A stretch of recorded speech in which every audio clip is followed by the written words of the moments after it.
अस्सलाम वालेकुम नाज़रीन, मैं मरियम फ़ातिमा तेलंगाना न्यूज़ टुडे में आप सबका खैर मक़दम करती हूँ। आइए जानते हैं आज की अहम खबरें। आइन की दफ़ा 3 से रियासत तेलंगाना की तश्कील, बाबा साहब अम्बेडकर की मेहरबानी। मुफ्त तालीम, सेहत और मकानात अवाम का हक़, KTR का PM मोदी से क़ानून साज़ी का मुतालबा।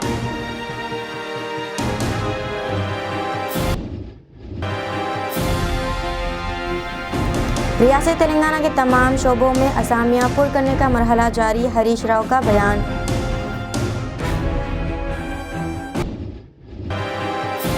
हैदराबाद के पुराने शहर में जुमा 16 सितंबर को मजलिस की बाइक रैली, यौम कौमी यकजहती की तरगीब।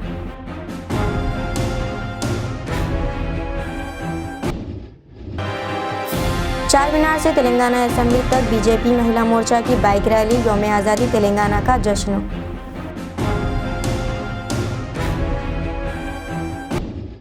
तीन दिन कबल KCR ने तेलंगाना असेंबली में करारदाद मंजूर की थी कि पार्लियामेंट की नई इमारत का नाम बाबा साहब डॉक्टर अम्बेडकर के नाम पर रखी जाए और मरकज़ से भी दरख्वास्त की गई थी।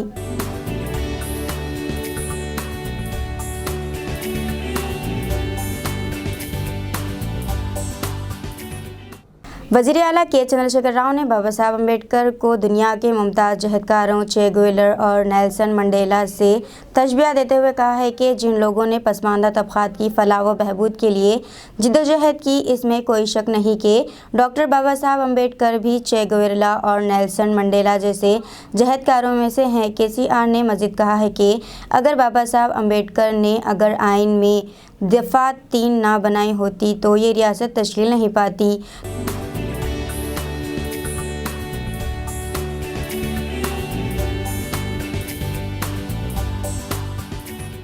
तेलंगाना राष्ट्र समिति TRS के वर्किंग सदर KT रामाराव ने रियासती क़ानून साज़ असेंबली में खिताब के दौरान पार्लियामेंट की नई इमारत को डॉक्टर अम्बेडकर के नाम से मंसूब करने पर जोर देते हुए कहा है कि बाबा साहब अम्बेडकर न सिर्फ समाज के बाज़ तबक़ात की तरक्की के हामी थे, बल्कि यकसान तौर पर समाज के हर फ़र्द की तरक्की, फलाह व बहबूदी चाहते थे। इन्होंने ख़वातीन की मसावत की बात की और बेवा की दोबारा शादी के लिए भी राहें हमवार किए। KTR ने ख़वातीन के लिए जायदाद के हकूक़ और हिंदू कोड बिल के मुतालिक भी डॉक्टर BR अम्बेडकर के ख़यालात की वजाहत की।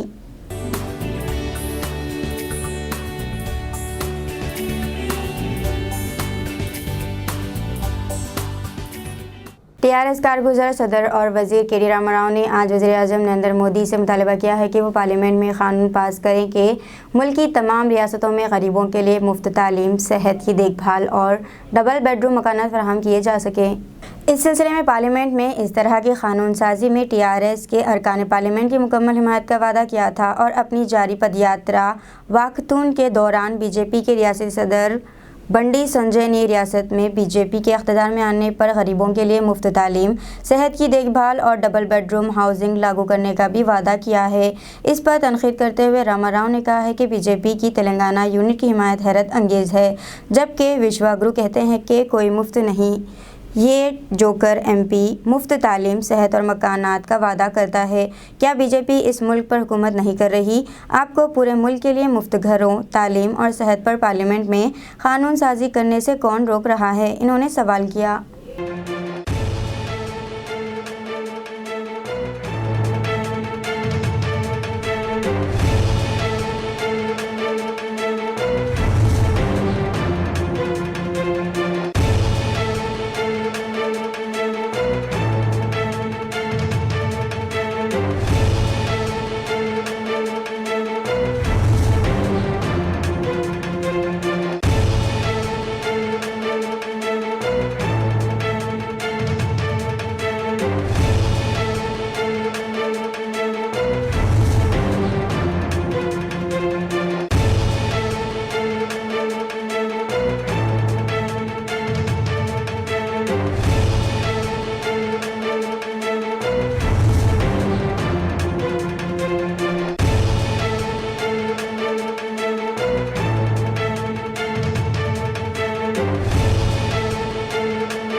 वज़ीर मालिया हरीश राव ने ऐलान किया है कि स्टाफ नर्स ANM मुलाजिमतों तेलंगाना गवर्नमेंट जॉब्स का नोटिफिकेशन जल्द ही जारी किया जाएगा। हरीश राव ने ये बयान असेंबली में तिब्बी अमले की रिटायरमेंट की उम्र बढ़ाने के तरमीमी बिल पर बहस के दौरान किया। वज़ीर ने यह भी कहा है कि दशहरे के तोहफे के तौर पर रियासत में 1000 डॉक्टरों की भर्ती का अमल अपने आखिरी मरहले में पहुंच गया है। इन्हें दशहरा त्यौहार के जरिए ऑर्डर दिया जाएगा। स्टाफ नर्सों ANM और दीगर अमले की भर्ती के लिए जल्द ही नोटिफिकेशन जारी किया जाएगा। ये भी वाज़ेह किया गया है कि हाल ही में दही इलाकों में बेहतर खदमात फराहम करने के मकसद से 800 बाशिंदों को मुकम्मल तौर पर अजला में तैनात किया गया है। इन्होंने कहा है कि दोबाग में डायलिसिस सेंटर का क़याम आखिरी मराहल में है और 15 दिन में शुरू हो जाएगा। मज़ीद ये भी बताया है कि तेलंगाना की तश्कील से कबल मुत्तहिदा रियासत में 3 डायलिसिस सेंटर थे, अब ये तादाद 103 तक पहुँच गई है। दारी असना state public service commission TSPSC ने मुलाजिमत का एक और नोटिफिकेशन जारी किया है। इंजीनियरिंग सर्विसेज में stunt engineer, municipal stunt engineer, technical officer की आसामियाँ पुर की जाएंगी। तेलंगाना में 15 यूनिवर्सिटियों में भर्ती के लिए एक नया बोर्ड तश्कील दिया गया है। 3500 आसामियाँ भी इसी बोर्ड के जरिए पुर की जाएंगी। कुल 833 आसामियाँ हैं। इनकी आसामियों के लिए दरख्वास्त का अमल 28 सितंबर 2022 से शुरू होगा। दरख्वास्त देने की आखिरी तारीख 21 अक्टूबर 2022 है। तफसीली नोटिफिकेशन 23 सितंबर 2022 को जारी किया जाएगा। दिलचस्पी रखने वाले उम्मीदवार TSPSC की सरकारी वेबसाइट पर मज़ीद तफसीलात हासिल कर सकते हैं।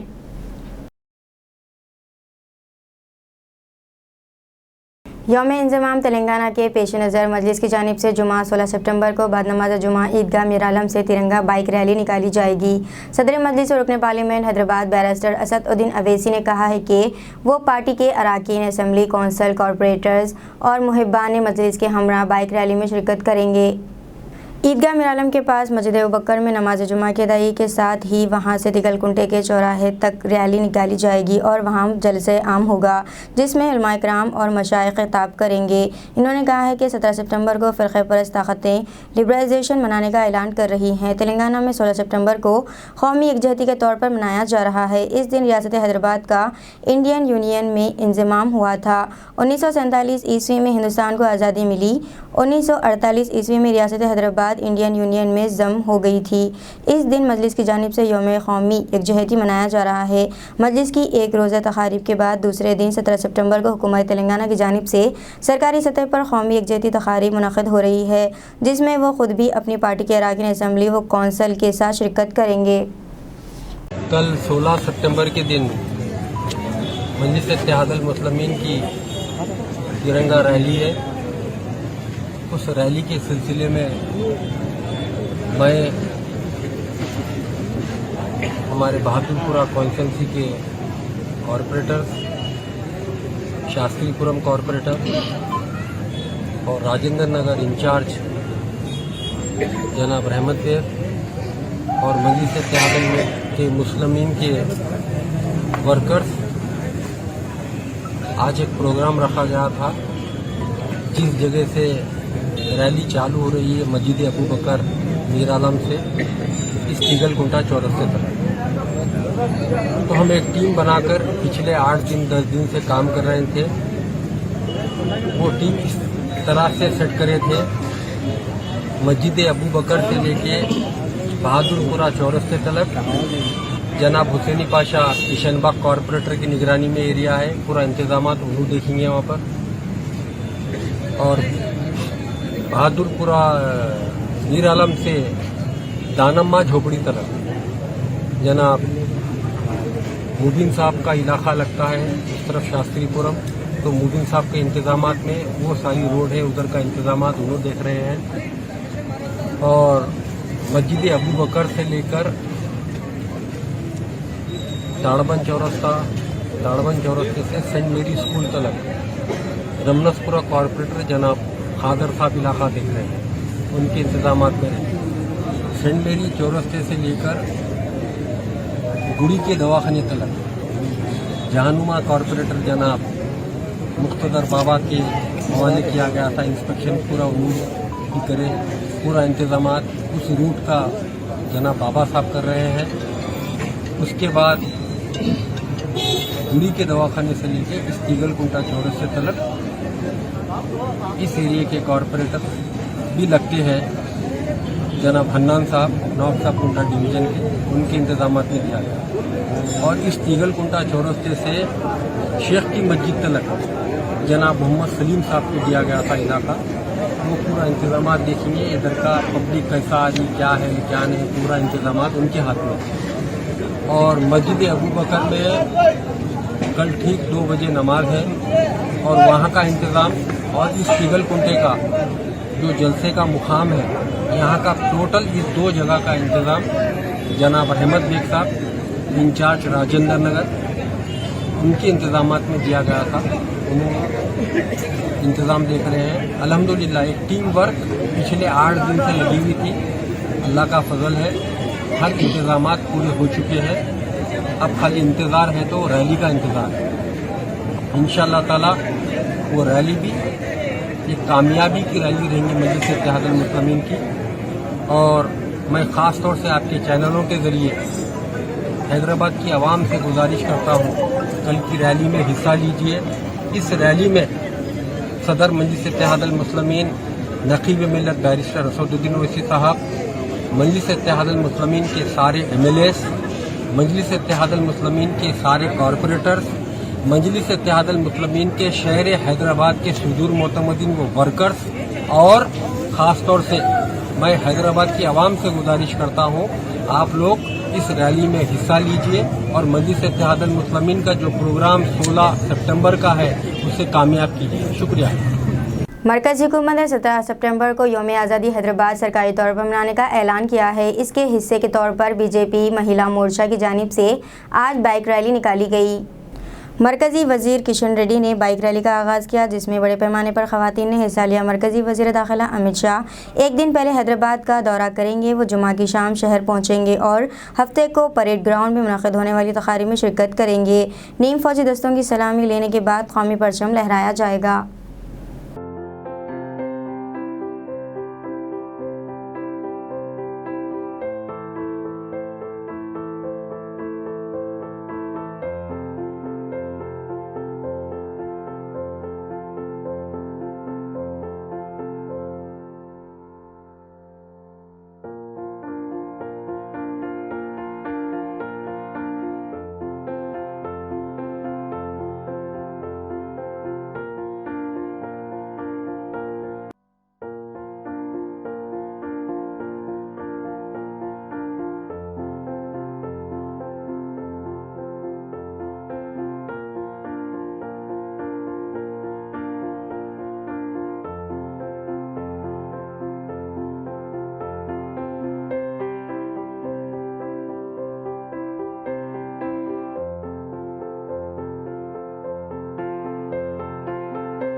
आंध्र प्रदेश में पुलिस ने एक ऐसे चोर को पकड़ने में कामयाबी हासिल की जिसने दोनों तेलुगु रियासतों तेलंगाना और आंध्र प्रदेश में 28 साल में चोरी की 121 वारदातें अंजाम दी थी। वो मसरूखा माल को कब्रिस्तान में छुपा दिया करता था और वहीं रहा करता था। इस चोर की शिनाख्त टी सुरेंद्र के तौर पर की गई है। वो बाइक्स की चोरी और मुख्तलिफ अपार्टमेंट्स में चोरी किया करता था। चोरी करते हुए पकड़े जाने से बचने के लिए सुरेंद्र काफ़ी एहतियात करता था। चोरी करने के दौरान वो कभी भी सेलफोन का इस्तेमाल नहीं करता था और हमेशा हाथों में दस्ताने पहना करता था। इसने मसरूखा रकम और जेवरात को छुपाने के लिए कब्रिस्तान का इंतखाब किया था, जहाँ उसने एक गड्ढा खोद कर रखा था। इस गड्ढे में वो ये माल छुपा दिया करता था। इसके मुकम्मल मसरूखा माल की मालियत 21 लाख रुपए है, जिसमें मसरूखा जेवरात भी शामिल है।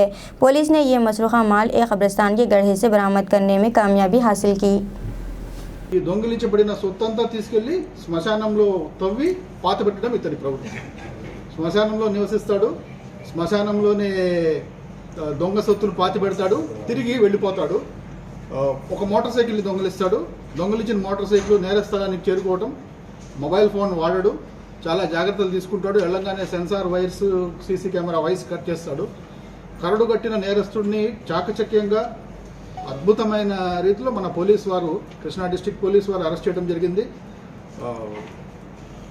Joint operation Challapalli inspector Ravikumar, అట్లాగే మా క్రైమ్ డిఎస్పీ మురళీ గారి నేతృత్వంలో వారి డైరెక్షన్లో అవనగడ్డ డిఎస్పీ భాషా గారు, అట్లాగే చల్లపల్లి సబ్ ఇన్స్పెక్టర్ సందీప్, అట్లాగే క్రైమ్ ఎస్ఐ వారంతా కలిసి మంచి బృందంగా ఏర్పడి వల పన్ని చాలా రోజుల నుంచి ఎదురు చూసి हिंदुस्तान के लिए मुतयन किए नए सऊदी सफ़ीर सालेह बिन ऐदुल हुसैनी ने सदर द्रौपदी मुर्मू को अपने सफारती असनाद पेश किए। सऊदी प्रेस एजेंसी के मुताबिक असनाद सफारतकारी में खादिम हरमैन शरीफैन शाह सलमान बिन अब्दुल अजीज़ की तरफ से सदर द्रौपदी मुर्मू के लिए खैर सगाली का पैगाम भी शामिल थे। इस मौके पर सदर जमहूरिया ने सऊदी अरब और हिंदुस्तान के दरमियान गहरे तारीख़ी ताल्लुकात की सराहना की है। नए सऊदी सफ़ीर ने यकीन दिलाया है कि वो शाह सलमान बिन अब्दुल अजीज़ और वली अहद शहज़ादा मोहम्मद बिन सलमान की हिदायत पर अमल करते हुए दोनों ममालिक के ताल्लुकात की इस्तेहकाम और वसाअत के लिए काम करेंगे।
हैदराबाद के पुराने शहर में नाबालिग लड़की का अगवा करके इसके साथ इज्तिमाई तौर पर जिनसी ज़्यादती करने का शर्मनाक वाक़या आज मंजर आम पर आ गया।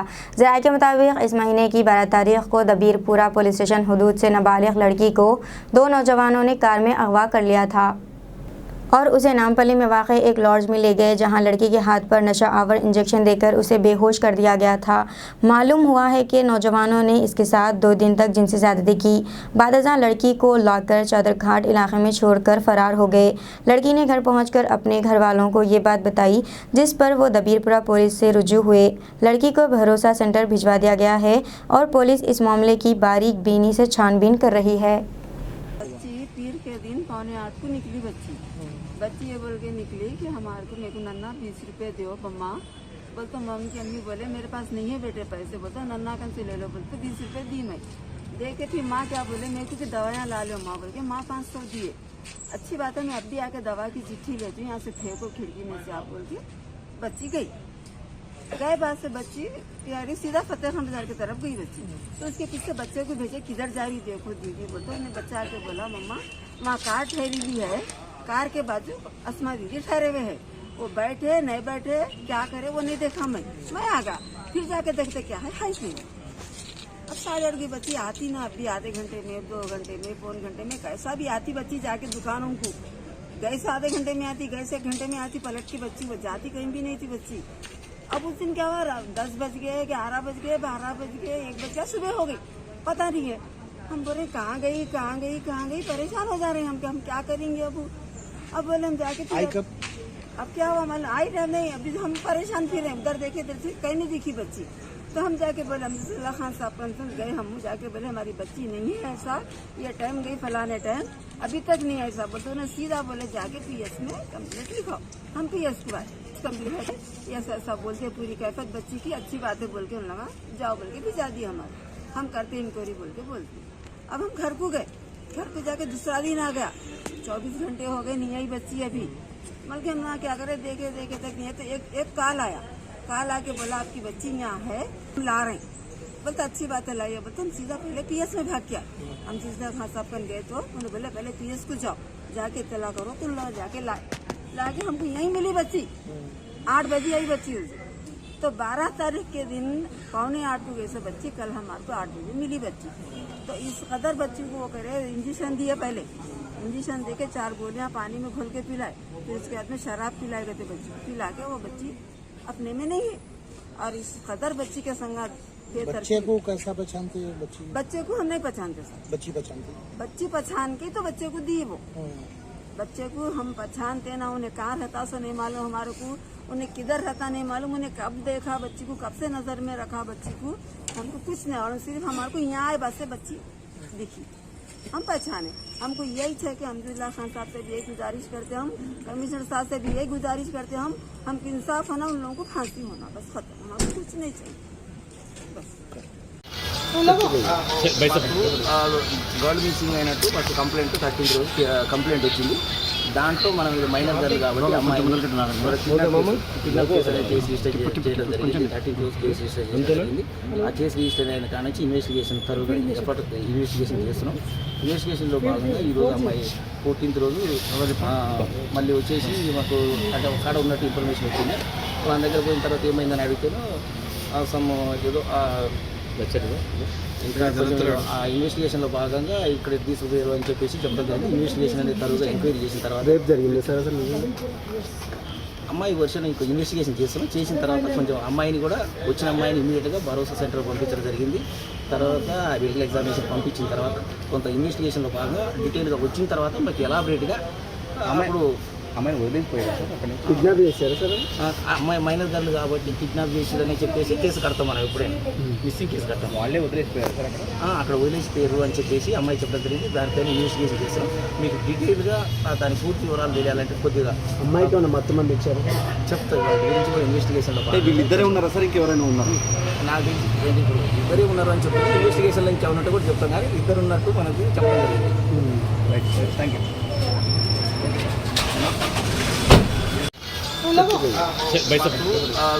గర్ల్ మిస్సింగ్ అయినట్టు ఫస్ట్ కంప్లైంట్ 13 రోజు కంప్లైంట్ వచ్చింది. దాంట్లో మనం ఇది మైనర్ గర్ల్ కాబట్టి అమ్మాయి కిడ్నాప్ కేసు అనేది కేసు రిజిస్టర్ చేయడం జరిగింది. 13 రోజు కేసు రిజిస్టర్ చేయడం జరిగింది. ఆ కేసు రిజిస్టర్ అయిన కాడ నుంచి ఇన్వెస్టిగేషన్ తరువుగా ఇన్వెస్టిగేషన్ చేస్తున్నాం. ఇన్వెస్టిగేషన్లో భాగంగా ఈరోజు అమ్మాయి 14th రోజు మళ్ళీ వచ్చేసి మాకు అంటే కాడ ఉన్నట్టు ఇన్ఫర్మేషన్ వచ్చింది.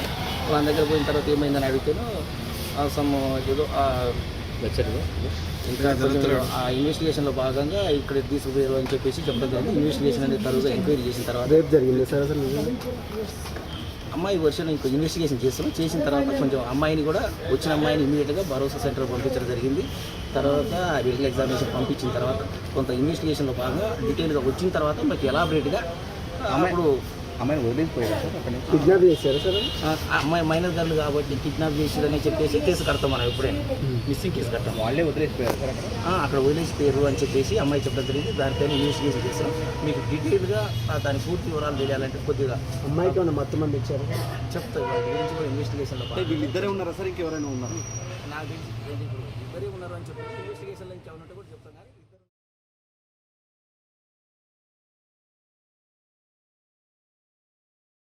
मध्य प्रदेश कानून साज असम्बली में मुबैना तौर पर ग़ज़ाई खुराक घपले और एक दीगर मामले पर आज हंगामी आरआई के दरमियान ऐवान की कार्रवाई तमाम कानून साजी काम मुकम्मल करने के बाद गैर मुअय्यना मुद्दत के लिए मुलतवी कर दी गई।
मानसून इजलास मुकर्ररा वक्त से 2 रोज़ा क़ब्ल ख़त्म हो गया। इससे क़ब्ल हंगामा आराई की वजह से वक्फ़े सवाल भी नहीं हो सका।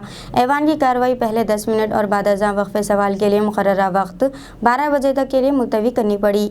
ऐवान के जमा होने पर कांग्रेस MLA ए पंचीलाल मटरा और दीगर कांग्रेस MLA स्पीकर गिरीश गौतम के पोडियम के सामने पहुँच गए। इस दौरान मिस्टर मटरा ने अपना कुर्ता भी फाड़ दिया। वो काफ़ी देर तक ऊँची आवाज़ में बोलते रहे, हालांकि शोर की वजह से कुछ सुनाई नहीं दे रहा था। इसी दौरान बीजेपी के उमाकांत शर्मा भी सदर के पोडियम के करीब पहुंच गए। बादशाह इन्होंने भी इनका साथ देते हुए बीजेपी के कई MLA स्पीकर के पोडियम के करीब नारे लगाते रहे। शोर शराबा और हंगामा आराई के दरमियान स्पीकर ने एजेंडे में शामिल मज़ामीन को मुकम्मल करने की रस्मी कार्रवाई शुरू की, जिसके तहत मुतअद्दिद रिपोर्टें ऐवान की मेज़ पर रख दी गईं। माली साल 2022 और 23 के पहले ज़िमनी तखमीनों से मुताल्लिक़ तख़सीसी बिल भी सूती वोट से मंजूर कर लिया गया। सत्ता पक्ष के साथियों से हल्ला गुल्ला कराकर बात समाप्त कर देते, सुनना नहीं चाहते। यही मैं बरसों से ये मामला देख रहा हूँ। जिन प्रश्नों में विधानसभा में प्रश्न रखते सरकार के घोटाले उजागर होना चाहिए, उनका जवाब नहीं देते। जानकारी एकत्रित की जा रही है, ये क्या प्रजातंत्र है? मध्य प्रदेश की विधानसभा का उन्मूलन मध्य प्रदेश की सरकार के मुखिया शिवराज सिंह के द्वारा किया गया है। लोकतांत्रिक अधिकारों का भी हनन सरकार के द्वारा किया जाए। हम लगातार देख रहे हैं, चाहे लोकसभा का मामला हो या विधानसभा का, हर जगह अपनी हट धर्मिता के कारण सदन की कार्यवाही को अवरुद्ध करते हैं। देखिए, सदन चलाने का दायित्व प्रजातंत्र में सत्ता पक्ष के साथ साथ विपक्ष को रहता है। विपक्ष अपनी ईमानदारी से अपना फर्ज निभाए। हमारे मुख्यमंत्री जी ने हमारी सरकार कभी भी सदन को चलाने के लिए हमेशा सहयोग किया। हम चर्चा रूस से तेल खरीदने पर मगरबी ममालिक की तनकीद को मुस्तरद करते हुए हिंदुस्तान ने आज इस बात का इरादा किया है कि मुल्क की तवन्नाई की हिफाजत के लिए हिंदुस्तानी तेल कंपनियां बैनुल-अक़वामी मंडियों से पेट्रोलियम मसनूआत खरीद रही हैं और ये ख़रीदारी हुकूमत के दरमियान नहीं हो रही है। वज़ीर ख़ारजा सेक्रेटरी विनय मोहन क्वात्रा आज यहाँ एक प्रेस कॉन्फ्रेंस में G7 ममालिक की तरफ से रूसी तेल पर कीमतों पर कंट्रोल आयद करने के बारे में पूछे गए सवाल के जवाब में कहा है कि हिंदुस्तानी G7 का रुकन नहीं है। सिर्फ वही लोग जिन्होंने इसके बारे में सोचा है वो रूसी तेल की कीमतों के कंट्रोल के बारे में बेहतर बता सकते हैं। मिस्टर क्वात्रा ने कहा है कि जहाँ तक हिंदुस्तान का ताल्लुक़ है, हमने कई बार कहा है कि जब भी हिंदुस्तानी कंपनियाँ बाहर जाती हैं और हिंदुस्तान की तमन्ना की हिफाजत की ज़रूरियात को पूरा करने के लिए बाज़ार से तेल या पेट्रोलियम मसनूआत खरीदती है, ये सौदे हुकूमतों के दरमियान नहीं होते।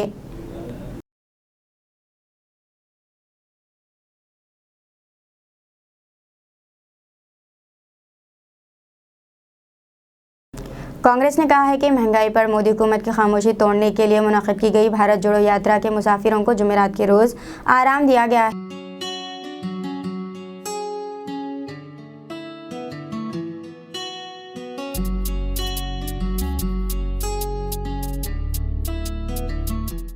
कांग्रेस कम्युनिकेशन डिपार्टमेंट के इंचार्ज जयराम रमेश ने ये इत्तला दी। इन्होंने कहा है कि 150 किलोमीटर मुकम्मल करने के बाद आज 15 सितंबर भारत जोड़ो यात्रा के लिए आराम का दिन है।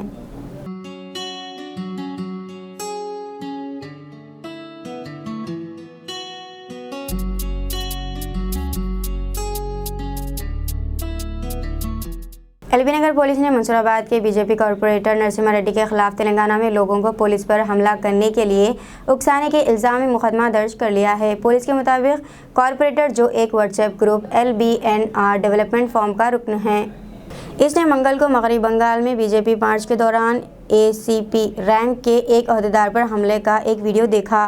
वीडियो पर रद्द अमल जाहिर करते हुए इसने कमेंट किया कि ये तेलंगाना में भी होना चाहिए, जिस पर इसके खिलाफ केस दर्ज कर लिया गया है। कुप्पल नरसिम्हारेड्डी पैन केस नमोदु चेयడం నిన్న ఎల్బీ నగర్ డెవలప్మెంట్ ఫోరం అనే పేరుతో ఉన్నటువంటి ఒక వాట్సాప్ గ్రూప్లో ఒక అతను పశ్చిమ బెంగాల్లో మొన్న జరిగినటువంటి గొడవలో భాగంగా పోలీస్ అధికారులను అక్కడ ఉన్నటువంటి బీజేపీ కార్యకర్తలు కొడుతున్నటువంటి వీడియోలను పోస్ట్ చేసినాడు। అట్టి వీడియోకి ప్రతిస్పందిస్తూ కార్పొరేటర్ కొప్పుల నరసింహారెడ్డి. తెలంగాణ రాష్ట్రంలో కూడా ఇలానే జరగాలి అంటే పోలీస్ అధికారులను వెంటపడి కొట్టాలి అనేటువంటి అర్థం వచ్చే విధంగా పోస్ట్ పెట్టడం జరిగింది. ఇది పోలీస్ అధికారులపైకి దాడులు చేయాలి అని చెప్పి కార్యకర్తలను ప్రజలను రెచ్చగొట్టడమే అల్లలు సృష్టించడం వంటి చర్య ఇది. ఈ విధంగా ఒక బాధ్యత గల ప్రజాప్రతినిధి ఈ విధంగా మాట్లాడడం, ఈ విధంగా స్పందించడం, ఈ విధంగా పోస్టు పెట్టడం అనేది సరైనది కాదు. ఆక్షేపణీయమే కాకుండా అది చట్టపరంగా నేరం కూడా. ఈ విషయంలో మాకు అందిన సమాచారం మేరకు మేము పరిశీలించిన తర్వాత అతని పోస్ట్ పెట్టింది నిజమే అని తెలిసింది. దాంతో అతని పైన మనం ఐపీసీ పలు సెక్షన్లో కేసు నమోదు చేయడం జరిగింది. కేసు దర్యాప్తులో ఉంది. సాక్ష్యాధారాలను సేకరిస్తున్నాం. తీవ్ర చర్యలు తీసుకుంటాం.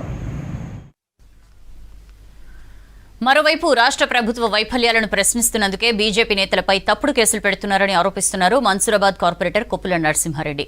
తాను కావాలని పోలీసులపై విమర్శలు చేసినట్లు కొంతమంది ప్రచారం చేస్తున్నారని మండిపడ్డారు. పోలీసులపై తనకు గౌరవం ఉందన్నారు.